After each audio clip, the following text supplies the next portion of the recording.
I'm Dan. And I'm Alex. And welcome back to On Air, where we are in beautiful Singapore today. Live from one of our favorite places, geographically extremely important in aviation, but also, forget aviation for a minute, extremely important to us. We both love Singapore. Exactly. How's it been going? Just quickly share how our trip has been going so far. It has been an amazing, 14 hours since we got here. Yep. But we had a very fun flight yesterday together on Singapore Airlines. First time in the regional config of the 787-10. First time for me, at least. And that was interesting to be able to kind of compare it to Singapore Airlines' flagship offering on 350, A380, of course, and all of the new products. I liked it. I liked it too. I also thought it was fun because obviously the only flight we had taken together until last summer was Lufthansa A320neo. So I like the progression we're making of going from that to Qatar first class to now Singapore Airlines. Let's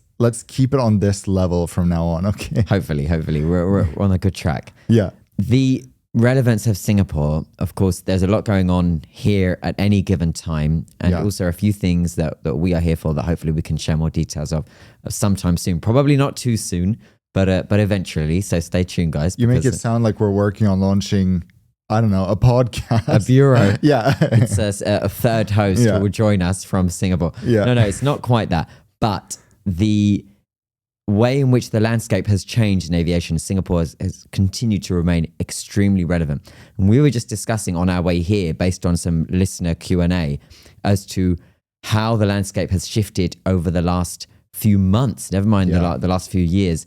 And people were asking us to kind of evaluate the state of play. I am amazed at how everything has evolved since the pandemic. We have Singapore Airlines, still one of the world's best carriers. That's the belief of many, including ourselves.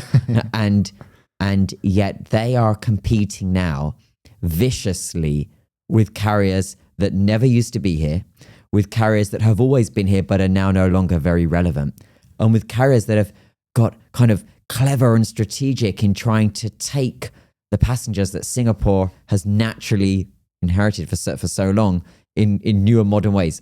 What's happening? Well, Singapore has always been, but for the past century, a very strategic point of travel, but whether you're going between Australia and Europe or Australia and the Middle East, through Asia to Europe to Africa, those types of things. So for an airline, this is an excellent location, especially given how Asia is really a booming market in terms of travel. China is, of course, booming. So for Singapore Airlines, that's good in one sense. But as you were hinting, it also means a lot of other airlines want to get in on the party, even if they're not from here.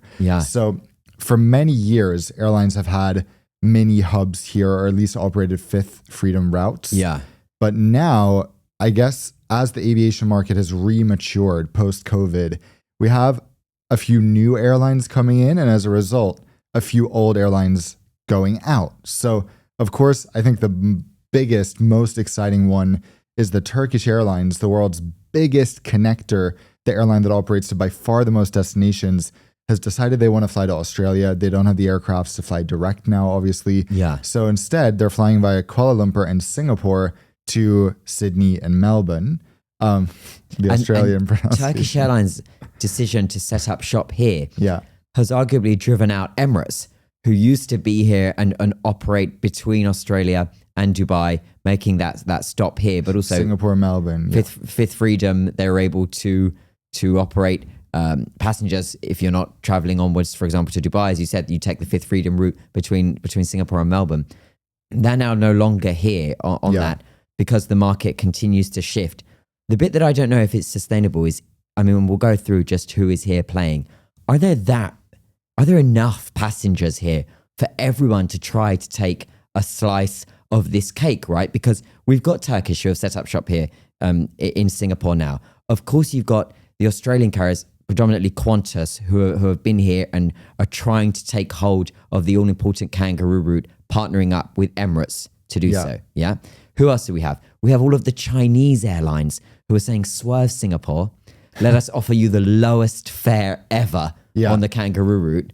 and just do a brief stopover in China, perhaps somewhere a passenger has never heard of. Yeah. Right? In a city that passenger has never heard of. But you're there for an hour, so who cares? Exactly. You got back for $400. Yeah. Who else? Well, I just have to, before we get into who else, I think people love, all around the world, Singapore has good name recognition. People like the idea of transiting in Singapore even more than maybe the Middle East or China. It's like a flex in conversations, isn't it? It is, yeah. And if someone says they transferred in Singapore, it's like, oh, that's nice. Yeah. So I think from an airline perspective, it is a good idea, especially given how aviation friendly and non-protectionist Singapore is. True. If you're going to operate a Fifth Freedom flight or a tag-on flight, it's a good idea to do it via Singapore. And isn't it amazing how Singapore, the rest of the world, refuses to learn from how taking that very liberal approach with air travel and allowing so many carriers to set up shop here and operate Fifth Freedom has only benefited Singapore's entire aviation ecosystem and established it as a massive major aviation hub rather than everything else that the other countries perceive the impact to be, which is that, oh, they'll take away passengers and we have to stay protectionist, and it's a threat being, liberal and open with that. Exactly. So some other examples of airlines besides Turkish for the Kangaroo Route, we have KLM doing flights from here to Denpasar, Bali. We have Emirates, who, although they've abandoned Melbourne, they now do Singapore, Phnom Penh, and there are many more. So clearly airlines see that opportunity here. And of course, Emirates or KLM are undercutting Singapore Airlines on those routes. And as is a new entrance like Turkish on the Kangaroo Route. But I'd say it's a win overall for Singapore. And I think Singapore Airlines doesn't really seem to mind either, because they're very confident in what they offer. They never come across as an entity that feels they're under threat from everyone setting up in their backyard or literally in their home. You're right.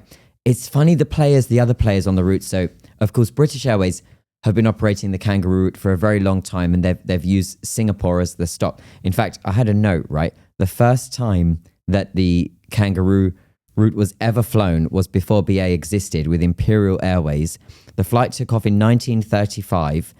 It took 12 days with multiple overnight stops because the aircraft could not fly during the night due to the lack of night flight navigation systems and so on.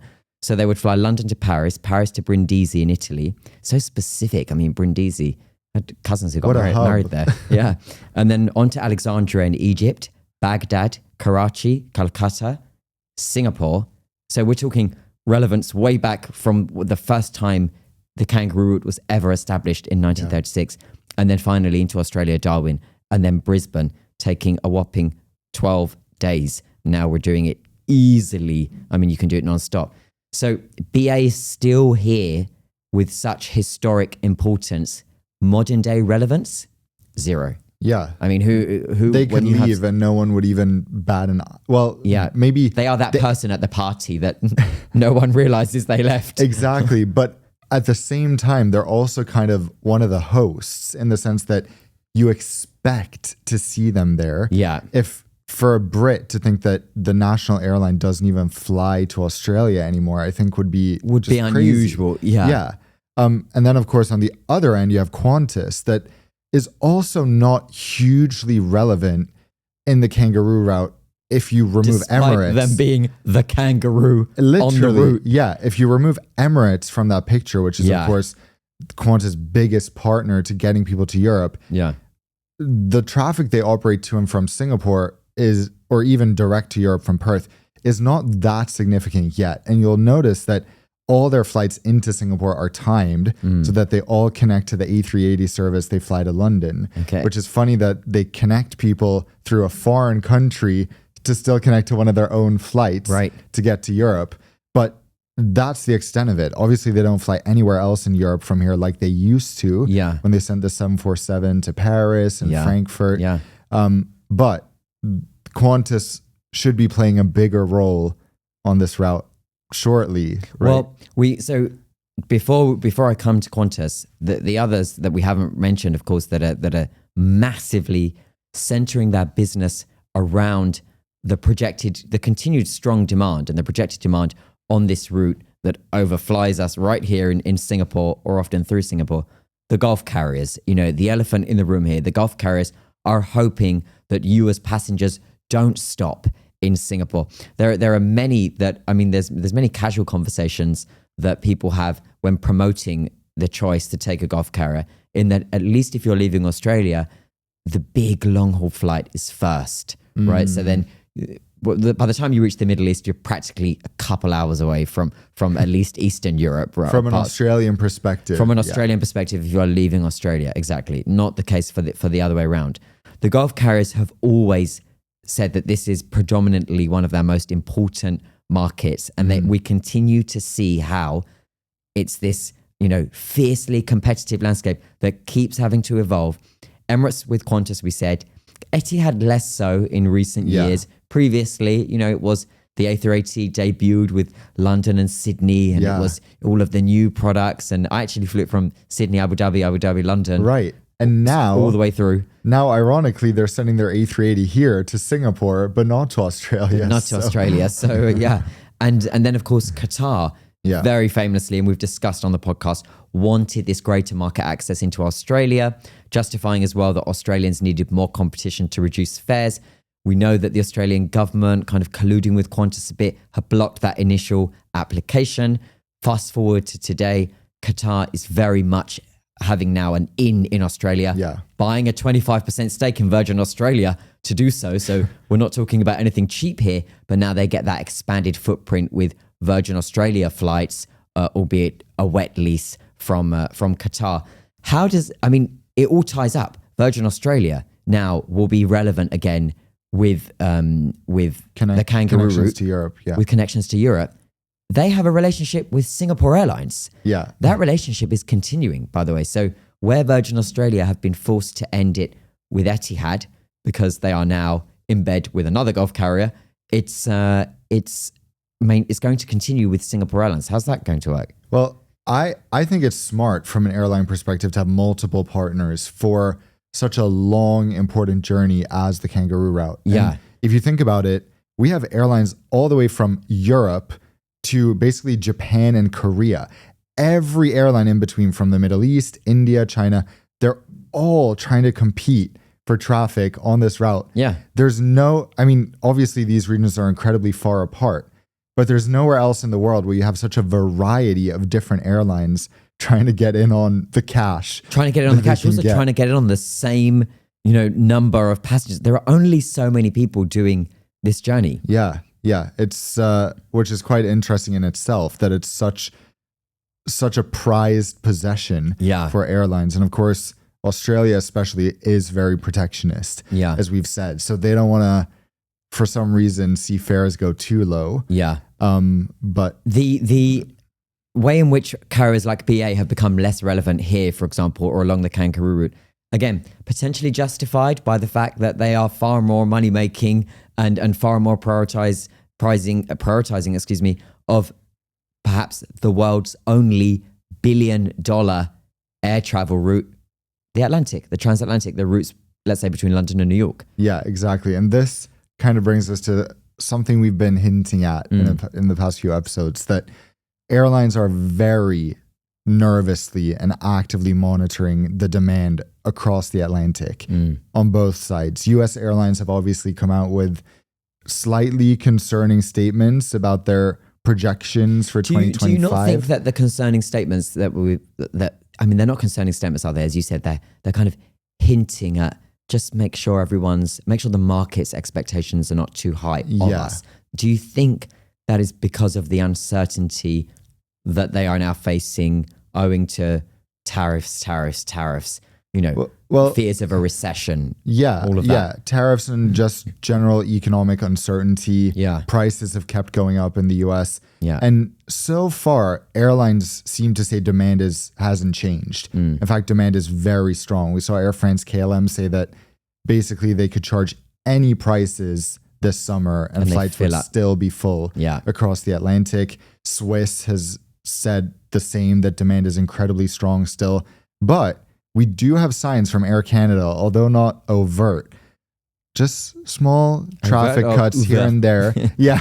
Like I was reading about a lot of Air Canada Rouge routes being downgraded from otherwise A3. known as Air Canada Rogue. Yes, which should be their real name. But they've been cutting a lot of flights from A321s to A319s on US routes for the upcoming summer. So, wow, okay. Yeah, obviously they don't want to or shouldn't cut their routes completely, but we have these signs, and for airlines that are so heavily invested in transatlantic, even British Airways, Lufthansa Group, Air France KLM, sure, they fly a lot to Asia. Transatlantic is most important and most profitable. Then we have airlines like Aer Lingus, where their only business is flying across the Atlantic, Just that way. Yeah. So it will be interesting to see how things change in that regard, and if more emphasis will be placed eventually on flights to the east. I just think as a whole, the threat to the lot of them collectively, if I had to choose the main threat going forward, and this is what we were asked about earlier, one of the listeners sent in a question, I think it continues to be the Chinese carriers. I think that no matter what, no matter who appears to be in a slightly better position in the game of the battle of the Kangaroo Route and how it's segmented across the region, the continent, I think that the Chinese carriers present by far the most kind of specific headache financially for airlines, just in the way that they are able to dump that capacity at the lowest fares. We discussed all of the players that are trying to connect Europe with Australia and everywhere in between. And yet Qantas also have this idea that, guys, we're going to cut all of you out the picture and we're going to take them non-stop. Yeah. We have the aircraft to go non-stop from Australia to London. I mean, I don't know. Did you think that by 2025 we would have had a better take-up of ultra long-haul non-stop flights by now? Because it hasn't changed since they started. It is interesting when you think about it. And the fact that British Airways doesn't seem to be interested in this. No other European carriers. They set up a task force to study if this is something that they should ultimately start thinking about. Yeah, invest. And the answer there was no outcome. So I can only assume that the answer wasn't anything that, had them start suggesting that this was the direction of travel for BA. So we get a lot of questions about supersonic flight. Yeah. I feel like Project Sunrise, what Qantas is calling the flights between Australia and Europe and the US, East Coast, is basically sort of the equivalent to that. It's taking the top of each market, the top economy class flyers who are willing to pay the most, top business class flyers, top first class, but there's never going to be a huge market for that. The same as New York to Singapore, which is operated by Singapore Airlines.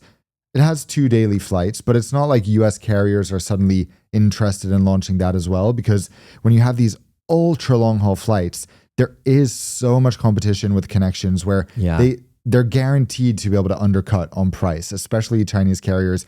But just operating a 21 hour flight like these will be is more expensive by nature than operating 2 10-hour flights due to higher takeoff weight because you're carrying more fuel.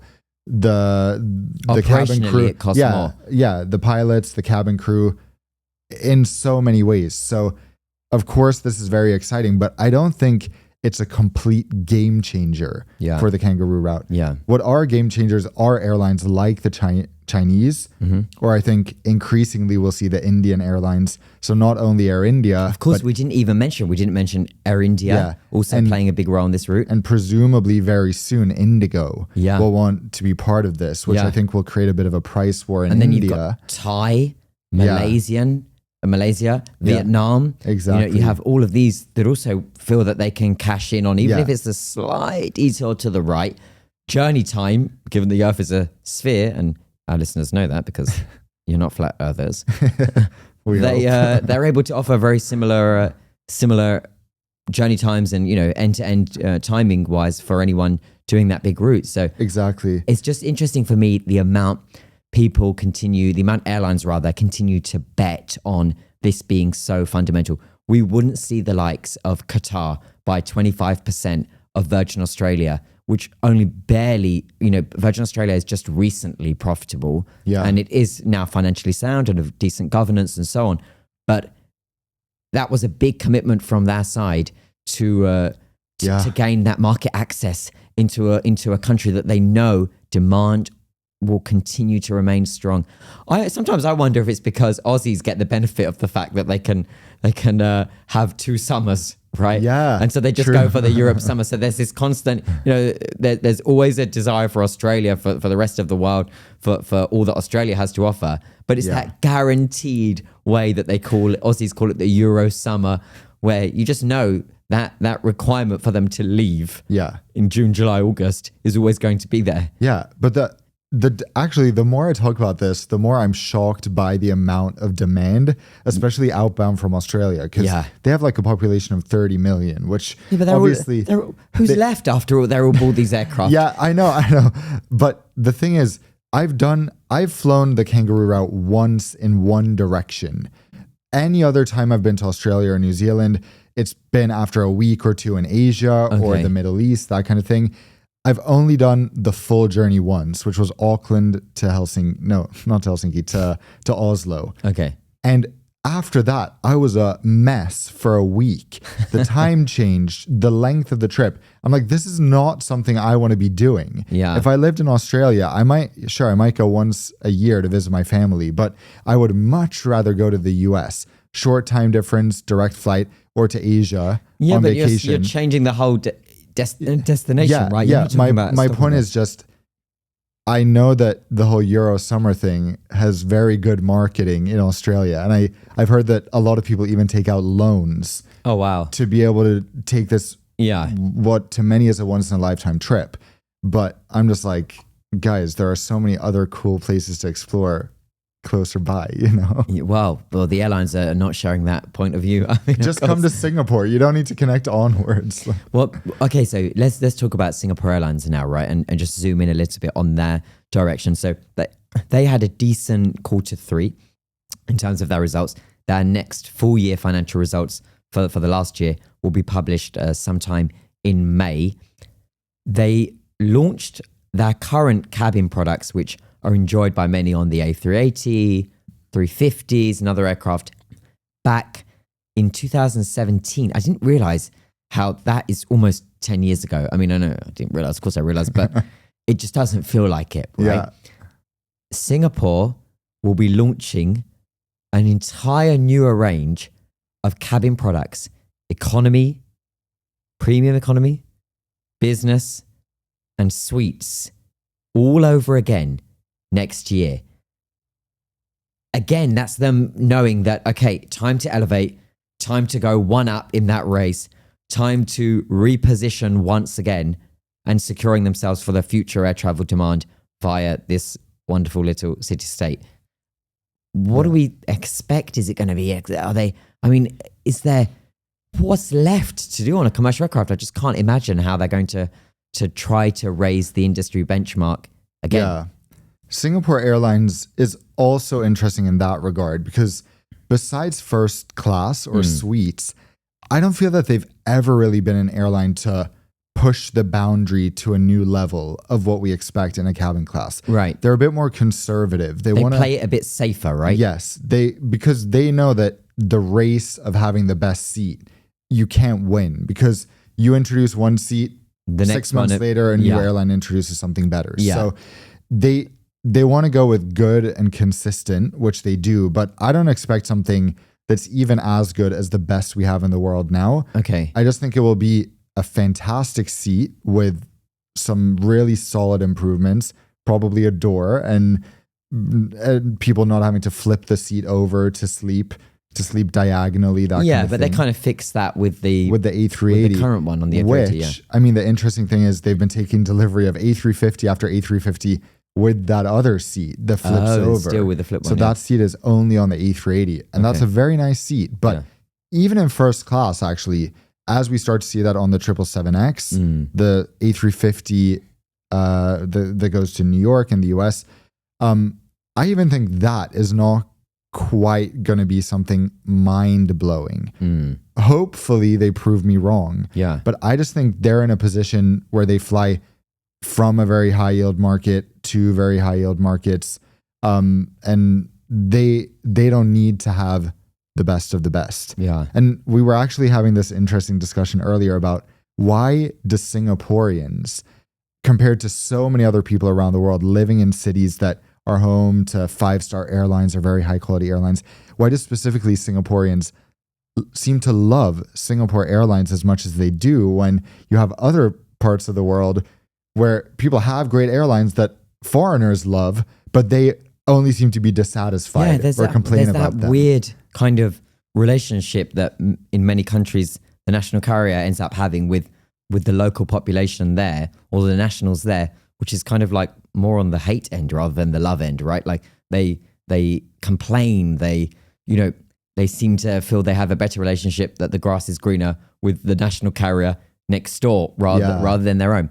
That's not the case here, as you said. Yeah. Actually, it's very interesting in the Middle East because we know people who live in, for example, Kuwait or Bahrain. Yeah. And they only fly Qatar Airways or Emirates. Yeah. So they don't forget, love those airlines. Qatar Airways is perhaps the biggest major international airline of Saudi Arabia. Yeah, that's right. And Emirates is right. And so they are look at with Riyadh Air coming up and thinking they're going to take them on.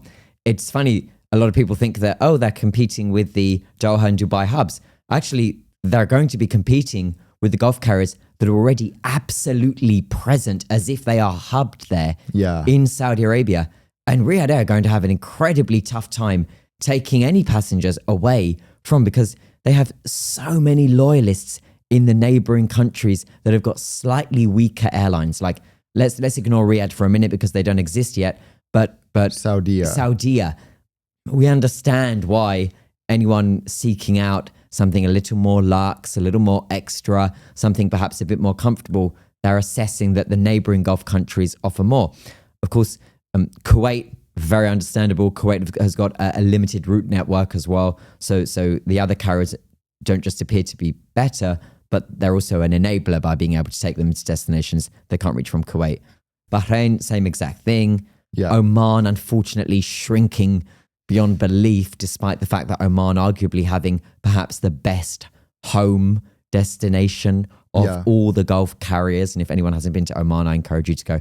Oman is absolutely incredible, perhaps one of the most beautiful countries on earth. It is. So what is it? I mean, well, I think so let's use the example of Qatar. Yeah. People all around the world love Qatar Airways. But from what I hear, Qataris manage to find stuff to be dissatisfied about anyway. They often complain. Yeah. And sometimes perspective is required, right? Because when you have a population that is used to such a high service airline, with an airline boasting, new aircraft and state-of-the-art lounges and blah, blah, blah. And this is true of much of the Gulf. So I think we can pair Qatar and the UAE, for example, with this, the UAE being home to both Emirates and Etihad. And Air Arabia and Fly Dubai. We're talking about the legacy ones, right? The big boys, right? So when you have the population so used to and accustomed to the home carrier that is of such high standard, suddenly the complaints start pouring in about things that are absolutely the norm in Europe. In fact, in Europe, it's 10 million times worse. The US don't even get us started.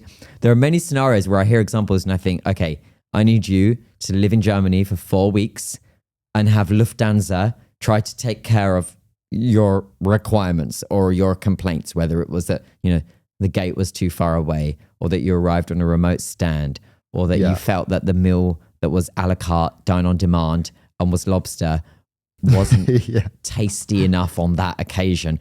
In that scenario, the European airlines wouldn't respond. They would laugh. Yeah. Right. I mean, and so I think it's just about what you're used to. I don't often blame them for in any of these examples that we've said, for not exactly knowing what's out there and why actually that complaint maybe isn't so worthy of being a complaint. Yeah. But I mean, I think that's so funny now that you say that, because there was this forum, I think during the weekend or end of last week, where United CEO Scott Kirby was making some comments about, obviously United is trying to compete with Delta and be one of the premium airlines in the US. So he was saying, I don't think American Airlines will be a successful premium airline because there's only room for 2 premium airlines in the US. So that he means is United and Delta.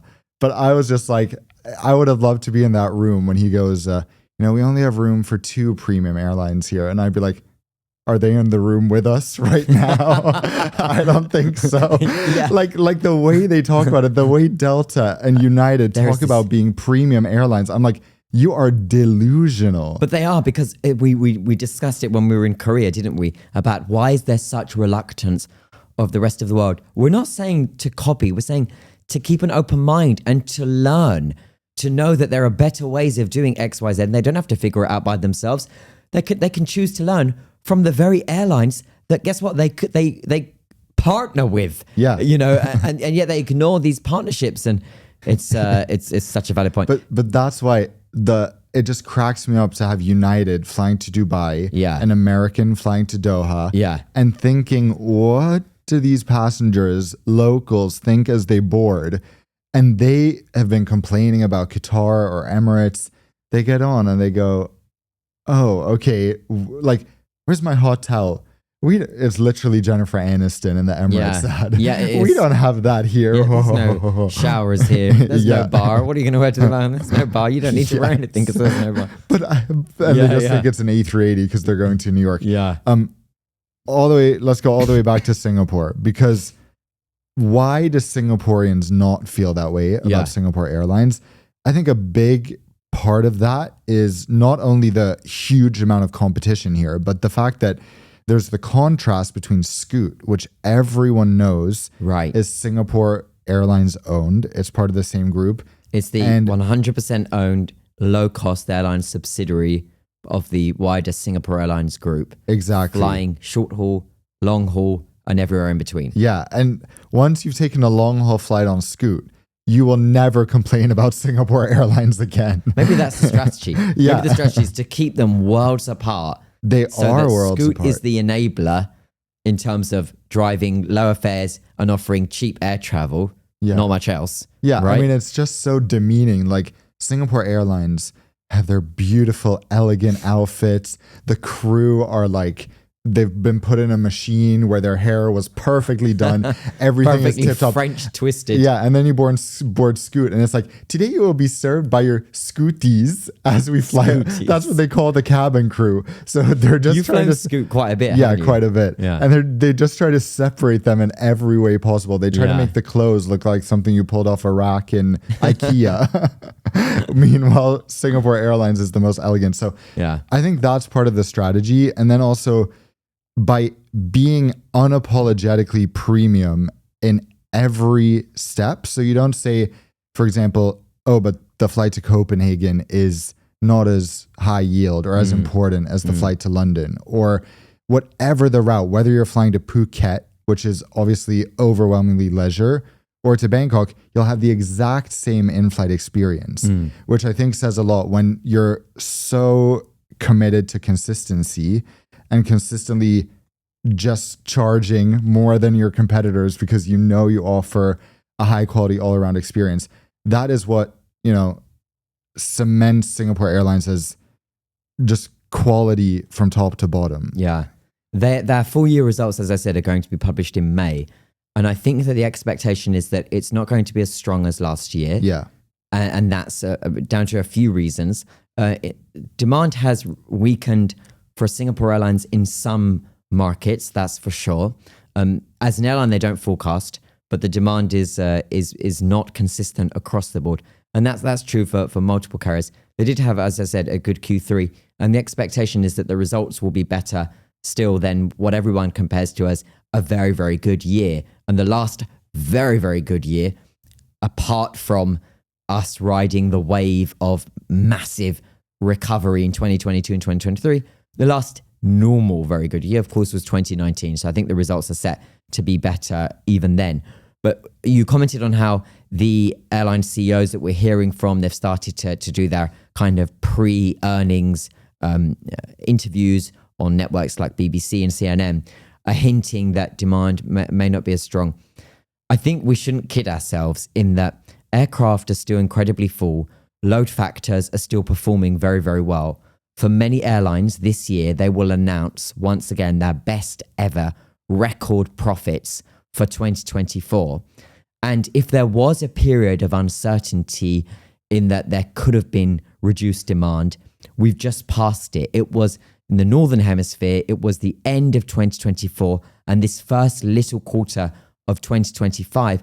That winter period, when I spoke to many airline chief executives, that's the bit where they said demand was probably going to finally dip and they weren't looking forward to that. Now, why was it going to dip? 2022, incredibly strong all throughout pandemic recovery. 2023, that recovery continued straight on through. 2024, it started to level off a bit, but was again rescued by the fact that summer arrived by March and you had a very, very strong summer, April, May, June, July, right through to the end of October.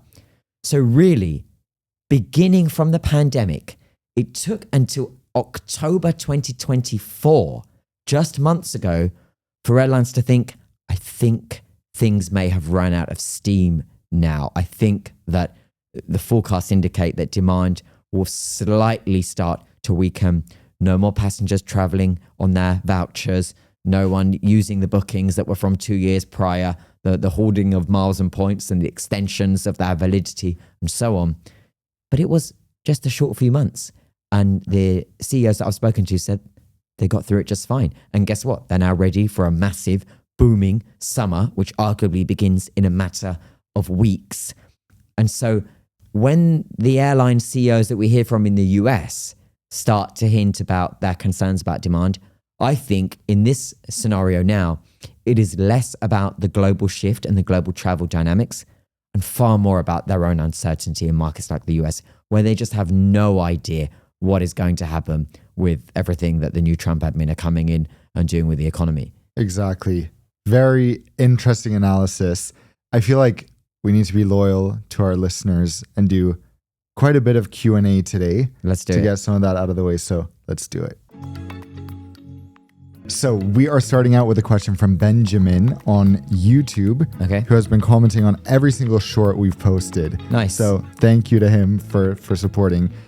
By the way, quick reminder, we now have an Instagram account where we're posting the best snippets from our episodes. From the show. Check it out, On Air with Dan and Alex. So that's at On Air with Dan and Alex. Exactly. Full name of the podcast. Yeah. Got it. So Benjamin asks, inspired by our discussion when we were in Korea about retro liveries. Okay. What do we think is our personal favorite retro livery and least favorite retro livery? And by the way, it just makes me think, why does Singapore Airlines not have a retro livery? Yeah, that's so true. Why? Okay, we need to message them. Yeah, but as we've said, they're very conservative. So that's probably the explanation. They don't want any different special livery, that kind of thing. Let's think. Honestly, besides the BA 747 special liveries, which we don't have anymore, but were amazing. That was going to be my answer. Yeah. That's the best. Yeah, they really were amazing. I love Qatar's 777 retro livery. Okay, with the on cheat Alpha 7, Yeah. Bravo Alpha Charlie. I think so, yeah. Yeah, that's a very nice Good one. memory. I know, yeah. It's funny how rare retro liveries are in Asia now that I think about it. It's more of a European kind of thing. Yeah. The US American has quite a few retro liveries. Yeah. United has a few. American obviously has. I can't think of the worst. What's the worst? I mean, I feel like there's a lot of bad regular liveries. Yeah. I can think of bad regular liveries. Yeah. Okay, one that I think American does have some that are pretty ugly. Okay, fair enough. I can't think off the top of my head, so I'll leave that one. Antonio has written in and said, hey guys, Delta published their new updates following a launch event in the Sphere at Vegas. By the way, did you see that? No. Yeah, they had this massive event a while back at the Sphere where they unveiled kind of the updates to their in-flight entertainment, the app, product offering and so on. Was it the world's most premium Well, hold on. event? Listen to this. So he said Delta published their new updates with a launch event in the Sphere at the Sphere in Vegas and referred to themselves, and he's attached the PDF where they've also put this on the as part of their announcement, as the world's best airline. Who decided that Delta is the world's best airline? Antonio, the answer is really clear. Antonio, I'll address you directly. Delta is not the world's best airline by any means, and it is entirely of their own decision to refer to themselves as such, but it is frankly not true. Delta, if anything, is the world's most delusional airline. If they're going to put something in their menus, on their in-flight magazine, let it be that. Because the fact that they, even in a US context, think I would love it if they had the goal of becoming that, right? That would be a bit humble of them. Exactly. Which, to be fair, I hear their Delta One lounges are incredible, even by international business class standards. Good. But the problem is, in the service, the food, the seats, the problem list, we would be here all day. Yeah, literally everything else is a problem. Yeah. So it's just so funny how they keep insisting they're so premium. It's like one of those things when you have to keep telling people you are something, you're not actually that. So as much as you can tell the public, and a lot of Americans seem to believe that Delta is the best thing since sliced bread. As soon as you fly an international carrier, you're going to realize that's not really the case. I will say US airlines are not bad. At least United and Delta. American is not terrible either, but the way that some people think they really are amazing. And let's say you're flying from the US to Asia, choosing United or Delta would be crazy. Is literal insanity. So that's mad. I've got a question here that links to our earlier discussion from Zena. She put, noticing that Qantas and Qatar are in the same alliance, how could Qantas have been comfortable with Qatar now signing this big deal for Virgin Australia? And she's put in brackets, I'm not complaining as we need lower fares here in Oz. The quick answer to that, of course, is that it's not that Qantas allowed something to happen. It's that arguably Qantas were the architect in pushing an airline like Qatar to partner up with Qantas's own Aussie rival Virgin Australia because of all the collusion with the government to try to keep them out. So they kept them out. The plan failed. Qatar found a way. It bought up 25% and will now bolster Qantas's domestic rival in Australia. And now Virgin Australia gets to have its day and its moment flying long haul with and on the behalf of and directly with the long haul giant that is Qatar. So I don't know if Qantas had actually ever seen this coming. Do you know, I'm just thinking in my head, Qantas obviously is an acronym, right? It's not an actual word. It's an acronym for the Queensland, blah, blah, blah, blah, blah. Oh, wow. I didn't know that. I want to get it right. Okay. It's no way. Yeah. Qantas acronym. Here we go. Qantas. Quirky. No, it's Queensland and Northern Territory Aerial Services. Wow. Yeah. Okay, good to know. So what I was thinking is Qantas and Qatar are perhaps the only two words in modern language with the Q without the U. Yes. Right? Even though Qantas is, of course, an acronym, as I said. It's funny that they have so much in common, these two airlines, that hate each other. Yeah. It makes me think of, we both watched The Apprentice, the movie, on the flight yesterday. Yes, we watched this. Just to explain, it's not The Apprentice, the British TV series. It's a semi-biographical movie about Donald Trump's early years. Early years. And there were a lot of takeaways from the movie, but one of them that Trump learned from his mentor, Roy Cohn, is that most things in the world are not about what it appears to be about, like what's the matter at hand. It's more about what's going on between the people behind the matter. Right. That's what matters. Right. So I think in the case of Qantas and Qatar / Qantas and Emirates, even though Qantas and Qatar are in the same alliance, it probably comes down a lot to the relationships that were there. And there seemed to be bad blood between obviously previous Qatar Airways CEO Akbar Bakr and Alan Joyce, previous Qantas CEO, for a long time. And for some reason, I guess Alan Joyce just loved the team at Emirates. That has led to these massive ramifications for the entire Australian flying public. Well, it's funny, isn't it? Because arguably, one could argue that Qantas perhaps had little respect for the brothers and sisters in the One World Alliance, even back then, when it would have been unusual that you had all these alliance members, including two in the Middle East, not even just one. And yet, they very comfortably ignored the alliance and decided that commercially it was better to do business outside of the alliance with Emirates. What I know is that when the Virgin Australia deal was about to go through, many of the One World CEOs and many of the One World airlines were trying to kind of talk up rhetoric of how perhaps Qatar shouldn't, if the rumors were to be believed, perhaps Qatar shouldn't move forward with Virgin Australia because it's in partnership with Qantas, and so it should. And it's like, hold on a second, Qantas had absolutely no regard of the alliances. Now that's not just the Qantas thing, and in some ways I don't blame them, because this is the aviation sector right now. I think the role of alliances has become much smaller in terms of importance, and we're seeing airlines just commercially assess what's best. Yeah, Singapore do it. You know, they are in Star Alliance, but they're more than happy to go find, for example, Virgin Australia, and they also partner up with them because they know that they can access a greater feed in Australia. Meanwhile, Virgin Australia get better access to Southeast Asia. Exactly. Yeah, the role of alliances is just getting diminished, but perhaps the whole Qantas Emirates thing was at the start of that. Maybe that was the first beginning move of the downfall, so to speak. I have a message here from Owen who says, I've had it. I love that. Okay. I've had it with people hating on Ryanair.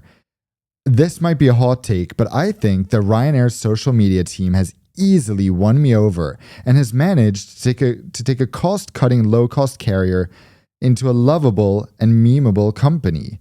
Besides, as long as you know what you're booking, you should be okay with the fact that your €10 ticket doesn't include a carry-on seat or seat selection. I 100% agree. I think they are doing very well on social media. And I think people are deliberately choosing the seat 11A with no window just to go viral. And they just want to be roasted by Ryanair. I mean, imagine that Ryanair have unlocked something unusual in that they've cracked the code to offering €10 fares, and now they've cracked the code to people wanting to sit at a window seat with no window just to get online roasted by Ryanair social media. Yeah, and I just think it's completely hilarious how we have an airline entirely dependent on B2C, business to customer transactions. Yeah. Completely roasting their customers in every chance they have. They go personal. Yeah, they call people ugly. They call people ugly. Yeah. They check. They're like, nodding that sweater, or like whatever. They go to, if the commenters come, for example, via Instagram, where the individual has multiple photos, they like take a photo from his Instagram, and they're like, oh, okay. If let's say the passenger says something about them being unhappy, they'll say, as unhappy as your girlfriend in your pictures from Tenerife. And it's like, how does an airline get away with it? But if there's one airline that can get away with it, is Ryanair. 100%. And we should also not forget how valuable Ryanair has been for Europe as a whole. Yeah, for the it's market. An enabler. It's a massive enabler for air travel. Anyone pioneering in the way that they have to offer sustainably extremely low fares deserves to be applauded. And also, there are very few horror stories that come out of Ryanair. Yeah. In terms of, And it's always that person's fault. If someone is saying, I had to pay £60 to check in at the airport or whatever. You should have read the T&C. Oscar and I have had to do that because I forgot to check in. I don't blame Ryanair. There's no hope for anyone else. Yeah. I mean, maybe there's more likelihood I'll forget because I'm taking so many flights all the time. Oh, you mean because it wasn't an airline with a suite, so you just didn't know what to do with yourself. I didn't want to check in. That was the real You were key. so reluctant to fly. Daniel, check in. There's only 3 days left. Like, I don't want to. Yeah, literally. But then we had to bite the bullet, pay €60 per person to check in at the airport. But it's like, I'm not angry at the airline because I know my flight was €20 to begin with. Yeah. And I'm the one who didn't do what you're supposed to when flying with them. So all these people who get upset, I think Ryanair is quite fair. It clearly discloses everything. I do think it is fair. It's also a pretty semi-clean website experience in that it's not confusing as long as you actually read. And it's worth reading because they're telling you a lot of information that if you decide to not follow it, you'll be charged like what you were. Yeah. But also, when they hit the headlines, Ryanair, about, chaos on board Ryanair flight because of blah, blah, blah, 99.9% of the time, drunk passengers. Yeah. Right. So, and again, that's not really anything to do with the airline itself. So exactly. Here's a nice question since we've been traveling together from Sam, asking, how do you manage your sleep while traveling the world creating your YouTube videos? But we'll both answer. Okay. Then I actually met Noel Phillips a couple of months ago on the Emirates inaugural. So he quotes Noel, and I learned this from Noel as well when I met him. Okay. I watched Noel Phillips too, and he mentioned recently that he stays on US time wherever he travels, which he does. So even if it's Is he based in the US? Yeah, he's based in Texas now. Okay. So even if he's in Asia or the Middle East where it's 2 p.m., if it's nighttime in Houston I think he lives around there, he'll sleep. No. But this is when he's on a review trip. So obviously not on vacation, I think. Short, perhaps? Yeah, just like flying around. But yeah. What are so first of all, you can answer what your tricks are. I just slept terribly in Korea for 4 nights, and it wasn't really because of jet lag. The first night, obviously, is always a bit, and we said, okay, I said to you, I think I'm going to be fine because I was super tired anyway, and I kind of know myself that I'll sleep through. Classic first night anywhere as far east as Korea, okay? I slept about 10:30, 10:30, and then at midnight I woke up and I was like, Good morning, Baltimore. Yeah, good morning, South Korea. Yeah. Looked over and I was looking at it and it said like 12:30, just gone midnight. And I was thinking, so I was a bit delusional and jet lag. Yeah. I was like, so what time is that in Korea? Yeah. No, I'm in Korea. That is the time. Okay. So managed to fall back to sleep. Fine. Then proceeded to sleep terribly for the next 3 nights because the room was so hot. I think the key to answer the question specifically is so long as I can sleep in a dark, cold room, then the first thing I do is adjust to the time zone that I'm going to, even if I'm only there for a couple of days. Just adjust as quickly as I can. And then, touch wood, seem to be okay. Yeah, that's interesting. Actually, because Oscar and I had been, for example, we went skiing in Bulgaria a while ago. We had come from Asia and we knew we were going back. So we actually sort of decided to stay on a hybrid time zone where we would wake up before skiing every day at like 4:30 a.m. Okay. Just for fun. We would read, we would get ready, we'd be at breakfast the second it opened. So everything was fresh. That's quite satisfying. Every single day. That's like when you travel east. This. Yeah. That's easy to do. Sorry, traveling west. Yeah. That's easier to do going west. Exactly. So that's why we did go west. Yeah. It was just wonderful. Then after getting back from the slopes, we basically fall asleep at 7:38. I mean, you do that when you're skiing, even if you haven't traveled far. Yeah. Skiing is exhausting. Yeah. But the great thing is that then we go back east. Yeah. And the time change, instead of, 4 or 5 hours, ends up being only 2 for our body, which is really good. So I like doing those kind of, maybe not transitioning completely, but somewhere in between. And then if I'm on a review trip, like I also do it sometimes, like Noel does, I'll just try to stay as close as to the time zone I know I'm going to go to. Yeah. Obviously, if it's daytime and I'm in a city I love, I'm not just going to sleep because I'm going to the US. That's why what you described sounded awful, because you know how much I value and prioritize daylight. I also think daylight, actually, to answer the question, has a massive impact. Yeah. You need to be able to see daylight just for your body to subconsciously understand and then better adjust. It is so important. I can't remember where I was the first time I ever went to Australia. Maybe we were in a mall and I was actively searching for the window just to remind my body it wasn't the middle of the night. It was kind of late morning. It's weird how psychologically that plays a massive role. Exactly. That's why airlines have invested in all that mood lighting. Yeah. And one of the worst things is taking off at night, flying through a day, and then taking off in dark again. Which is what we just had going to Korea. Yeah, almost. Getting out of the airport. Thankfully, if you get out of the airport fast, you get a bit of light. Exactly. So final question here from Javier. Javier. We've got questions from him before, but every time I get the name wrong. Xavier, isn't it? Yeah, exactly. Yeah, Xavier. Sorry, Xavier. Yeah. He says, "Hi, Dan. Love your podcast with Alex." In parentheses, Alex will love this. I was wondering if you guys have considered discussing stopovers on the podcast and the benefit that some airlines are offering, such as free hotels and or tours for qualifying tickets or customers. Would love to hear your perspective on it. I think it's an excellent way to show off the destination that otherwise passengers wouldn't book to travel to. So this is particularly key for hubs. Yeah. And Singapore is very much a destination where we are now, whereas the Gulf hubs are not. So I think for them, it's much more important. And the same can be applied and extended to places like Istanbul, and they can leverage that there. Potentially a conversation to have with the Chinese carriers. I know China have relaxed a bit with their exit transit visa.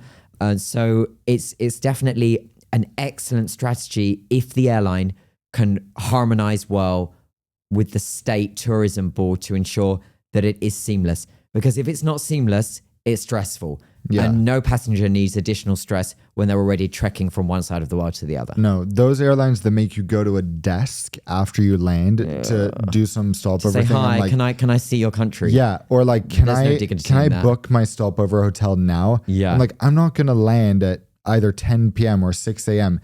Go and stand in line at a desk to see if I'll get a hotel. That's not what I want to do. Yeah. I love how Qatar Airways does it. They let you book in advance. You know, I've taken advantage of it several times. Yeah. Booking like That's when you've come and we've recorded when you've been on a stopover before. I've stayed in like five-star nice five-star hotels for $15 a night. $15. Yeah. Which is and great. that's, again, that example of it being subsidized because there is that greater harmonization between the airline and the state tourism. Exactly. Yeah. So if airlines can do that, that's well. But there's so many markets that are untouched and, I know. and don't bother to do it. Yeah. And everywhere should do it.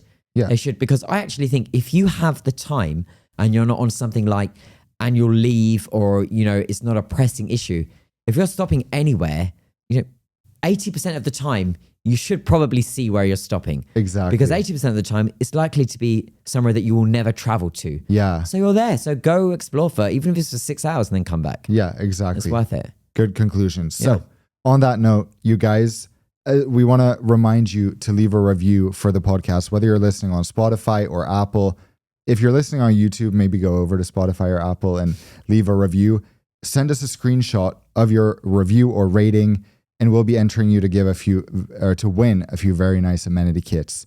And as always, we thank you for joining us. New episodes are out wherever you get your podcasts every Wednesday, including here on YouTube, we're on Spotify, we're on Apple, and also you can see reels from the podcast of the best bits and highlights on our new Instagram at On Air with Dan and Alex. I nearly wanted to change the username for Alex first, just to balance it out a bit. But I don't know for about consistency, that. I decided against it. Yeah, you did. I did. Yeah. All right. Well, on that note, we will see you all next week on air. Bye-bye. See you later from Singapore.